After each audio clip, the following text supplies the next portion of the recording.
2025 మే నెల mega fans కు చాలా స్పెషల్ కాబోతోంది.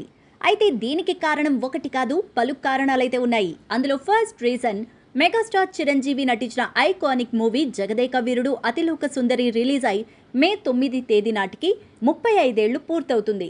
ఈ సందర్భంగా ఈ సినిమాను మేకర్స్ రిలీజ్ చేయబోతున్నారు. ఈ రిలీజ్ 2D, 3D ఫార్మేట్లో అందుబాటులోకి రాబోతోంది. Mega power star Ram Charan మైనపు విగ్రహం కూడా అదే రోజున ఆవిష్కరించబడుతోంది.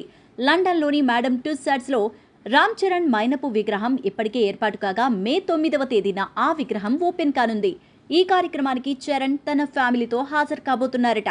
దీంతో పాటు రాయల్ ఆల్బర్ట్ హాల్లో జరిగే RRR లైవ్ ఆర్కెస్ట్రా కూడా రామ్ చరణ్ వెళుతున్నారు. ఇక పవర్ స్టార్ పవన్ కళ్యాణ్ తాను ఎప్పటి నుంచో చేస్తున్న హరిహర వీరమల్లును పూర్తి చేయాలని చూస్తున్నారు. మేలో వీరమల్లు షూటింగ్ పూర్తి చేసి డబ్బింగ్ ను కూడా ఫినిష్ చేయాలని, దీంతో పాటు అందరూ ఎప్పటి నుంచో వెయిట్ చేస్తున్న ఓజీ సినిమా షూటింగ్ ను కూడా పవన్ మొదలు పెట్టాలని చూస్తున్నారని చెప్తున్నారు. ఇలా ఈ ఏడాది మెగా ఫ్యాన్స్ కు చాలా స్పెషల్ కాబోతోంది.